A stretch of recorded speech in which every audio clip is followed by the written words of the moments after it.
जो प्रदेश सचिव संगठन सचिव बहुजन मुक्ति पार्टी से हैं माननीय गोरखनाथ पासवान सर को आमंत्रित करना चाहते हैं कि वो डेस्क पर आए और अपनी बात रखें, जो बक्सर से है। बक्सर से है।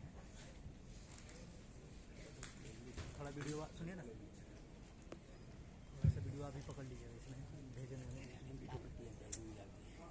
बिहार के कोना कोना से आए हुए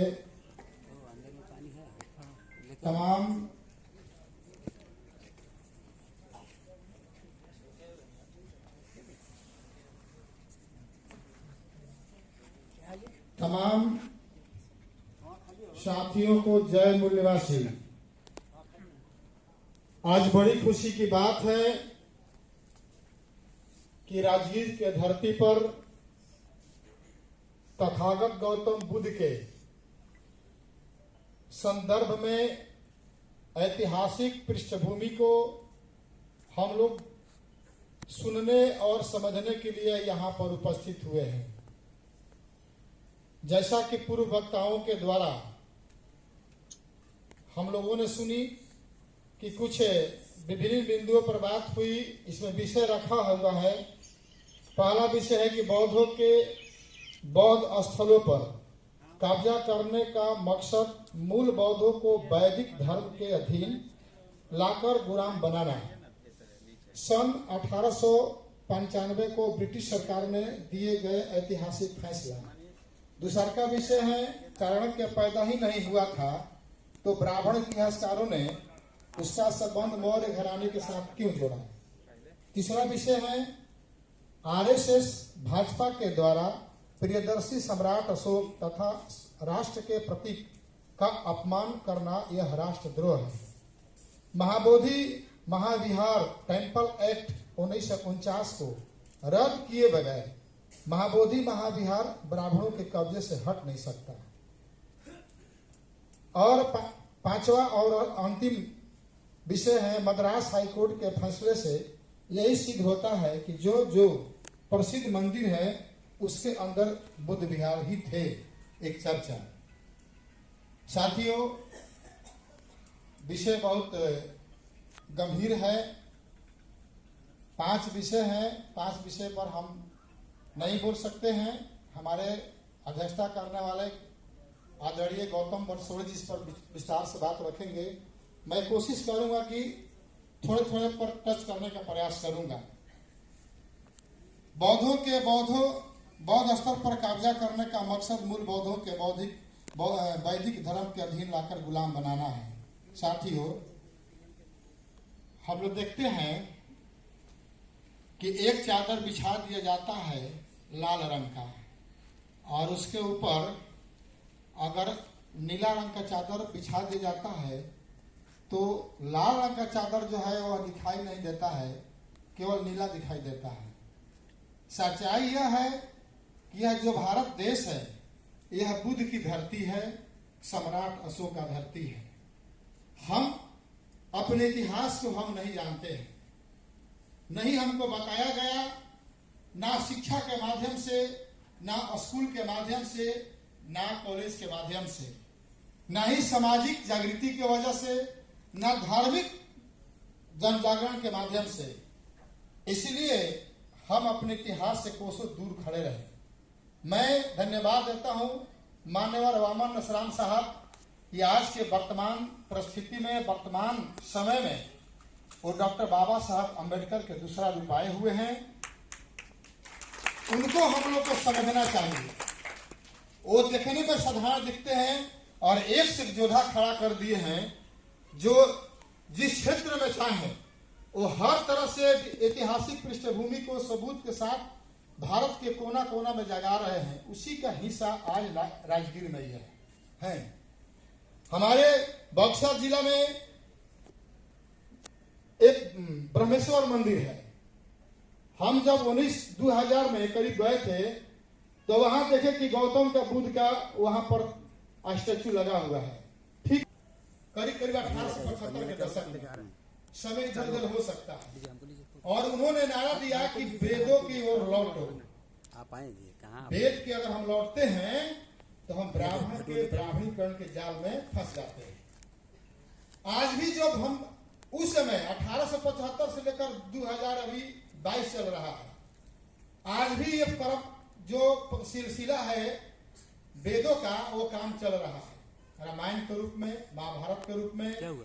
टीवी के सीरियल जो देख रहे हैं उसके रूप में, या फिर सोशल मीडिया के जरिए, या कथा वाचक के जरिए, या में से नहीं लिखी जब व्रत त्योहार के जरिए वो वेद का ही बात होता है। मैडम एगो लेके गेल विभिन्न प्रकार के जगह है, मैंने नाम लेने पर ज्यादा हो जाएगा समय। तो उनका दुनिया में क्या राज करता है? दुनिया में प्रचार राज करता है।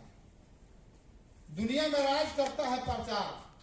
अगर प्रचार गलती चीज का हो गया तो समझ जाइए कि राज गलत चीज करेगा। अगर सही चीज प्रचार करते हैं तो सही राज करेगा। हमारे पास वर्तमान में प्रचार करने का कोई तंत्र नहीं है, केवल हम लोग के पास मुंह है।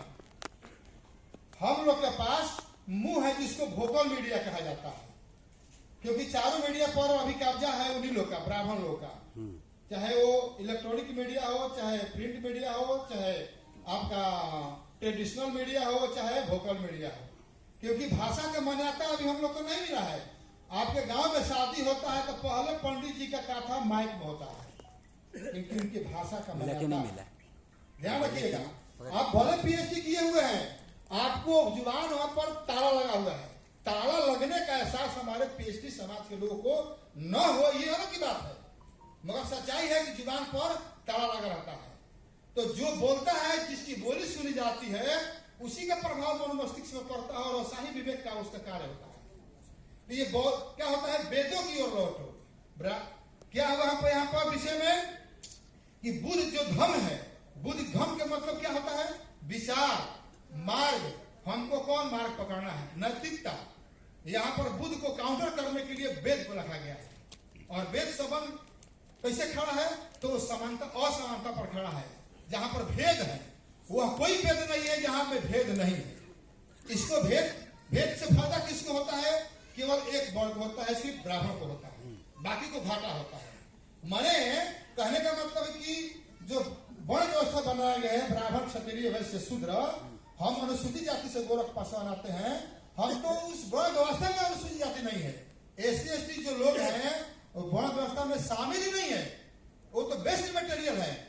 जैसे हम लोग क्या करते हैं कि धान उसरते हैं तो पूरा खखरी होता है, उसका मुंह खरिहान में फेंक देता है और बाकी घर रहता है। जो अखबार होता है, जो आधा धान रहता है, आधा खखरी रहता है, तो उसको अपने साथ में रखता है। वो व्यक्ति हमारे शूद्र लोग हैं, ओबीसी है। मगर हम लोग को वहां भी नहीं छोड़ा गया। इसलिए क्या हुआ है कि वेद से गुलाम बनाया गया। मनोमस्तिष्क में हम अपने आप को शिक्षित कहते हैं कि हम आईए बीए एमए पढ़ जाते हैं। क्या पढ़ना है ये तय अभी ब्राह्मण लोग ही करते हैं सिलेबस में। और हमारा जो सरकार बना है आज तक, वो सिलेबस नहीं बदल पा रहे हैं कि हमको क्या पढ़ना चाहिए। अगर हमको बुद्ध के बारे में पहले से ही बताया जाता कि बुद्ध की धरती है, हम यहाँ के मूल निवासी हैं, तो हम पहले दूसरे से जाग जाते हैं। ये नौबत नहीं आता।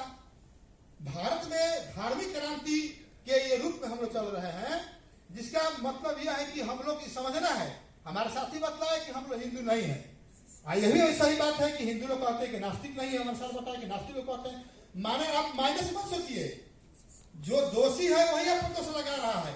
हम अपनी बेटी की शादी किया, पहली बार बुढ़ेला, बक्सर जिला के नावानगर थाना में, ग्राम बुढ़ेला में मेरे पीछे एक भी व्यक्ति साथ देने वाला नहीं था। केवल मैं था और मेरा संगठन साथे खड़ा था। तो जब संगठन खड़ा हो गया साथे, तो सब खड़ा हो गया। हमारे आदरणीय रंजीत सर जी यहाँ पर डीओ साहब उपस्थित थे, वो भी शादी में गए थे, मैं इनको धन्यवाद देता हूँ, यहाँ से गए थे। यही शादी हमारे नागवंशी जी कराए थे, जो हमारे सामने बैठे हुए मन संचालक महोदय संतोष वंशी जी। और दरवाजा लगाने से पहले 1 घंटा प्रबोधन किए, और प्रबोधन किए तो वहां भी प्रबोधन में बुद्ध का ही प्रचार किए कि हम लोग भारत के मूल निवासी हैं, हम हिंदू नहीं हैं, अर्थात एससी एसटी ओबीसी हिंदू नहीं है। वो क्या है? तो वो बुद्धिस्ट है। और वहां पर हम खुद अपनी बेटी का नहीं थे तो हम हल्दी हम खुद लगवाए और हम भी 1 घंटा पर प्रबोधन किए, इसको प्रचार किए और तब ये काम किए। तो क्या है ये बदलाव? हम लोग वैदिक से हम लोग को लड़ना होगा। एक लड़ाई तो हो गया है, एक तरफ है ब्राह्मणवाद और एक तरफ है अम्बेडकरवाद। बोधिसत्व डॉक्टर बाबा साहब अम्बेडकर, जितना हमारे साथी बताए ना कि जितना वो संविधान में लिखा हुआ है वह बुद्ध के विचारधारा को ऐड किया गया है। तो उस बुद्ध के विचारधारा में लड़ाई हो चुका है। आप जाने चाहे ना जाने, जो अब हिंदू जो है वह सच्चाई में ब्राह्मण धर्म है, और ब्राह्मण लोग चाहे इस्लाम में छुपे हुए हैं या चाहे SC ST OBC मूल निवासी में छुपे हुए हैं, धीरे धीरे उनका पहचान होना शुरू हो गया है। पता चला ना कि जब बामन परशुराम साहब 6 अक्टूबर को घेरने का ऐलान किया, तो अभी मोहन भागवत इलियासी के पास गए हैं और मौलाना के पास गए हैं दिल्ली में। साबित हो गया कि हम लोग मुसलमान के रूप में, जैसे अभी आपको कश्मीरी पंडित जो है वो आपको क्या कहलाते हैं, मंत्री हैं। उन्होंने कहा कि हम भाई हिंदू नहीं, हम मुसलमान नहीं हैं, हम क्या हैं, हम ब्राह्मण हैं। कश्मीरी पंडित सरस्वती पंडित ब्राह्मण हैं, वो बोले ना।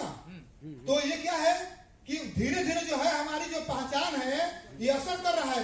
बौद्धों का जो बुद्धिस्टों का जो प्रचार असर हो रहा है। साथियों,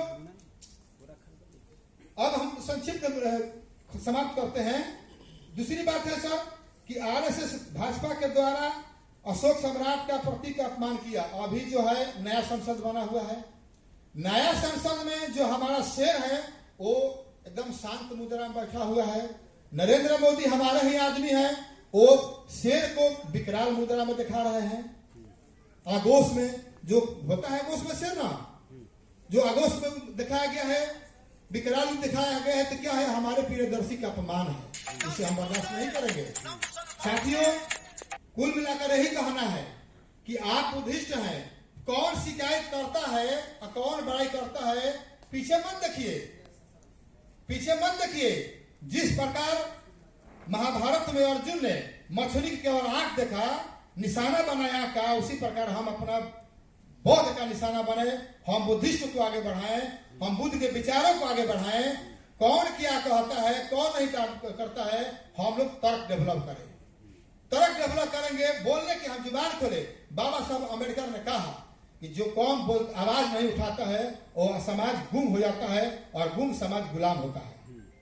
ये जान लीजिए, आपकी बोली में सारा ताकत है, और बोली को बोलने के लिए बामसेट यूनिवर्सिटी उपलब्ध है, आपके पास है। बुद्धिस्ट इंटरनेशनल नेटवर्क जो संस्था है आपके सामने उपलब्ध है, आप इनसे जुड़िए, जो ज्ञान लेना दीजिए, और इतिहास लेकर के समाज में बोलने का आप पुनः डेवलप करिए। बस मैं इतना ही करके अपनी बात को समाप्त करता हूँ। जय मिलाद।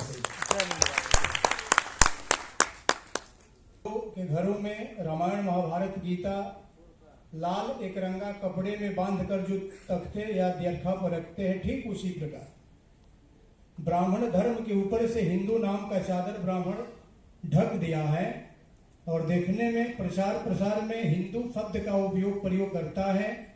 तो कम से कम हम लोग बढ़ते ही शब्द को, यानी हिंदू धर्म जो हम लोग कहते हैं, तो हिंदू धर्म जब ही हम लोग कहेंगे हमारा समाज अपने को हिंदू मान रहा है, विरोध में हो जाएगा, ब्राह्मणों के समर्थन में खड़ा हो जाएगा। बार बार हम उसको ब्राह्मण धर्म कहें। देखे होंगे वामन में श्राम हिंदू धर्म को एक्सपोज कर दिया, हिंदू शब्द को एक्सपोज कर दिया, तो ब्राह्मण अब सनातन शब्द का सहारा ले रहा है। इसलिए हमेशा जो भी मतलब कि हमारे जो बंधु आ रहे हैं वो हिंदू का जरूर बताए, हिंदू को मतलब व्याख्या जरूर करे कि हिंदू वास्तव में है कौन, हिंदू शब्द है कौन। इसलिए अगले वक्ता के रूप में मंच पर बैठे हुए हमारे अभिभावक मान्यवर मुंशी पासवान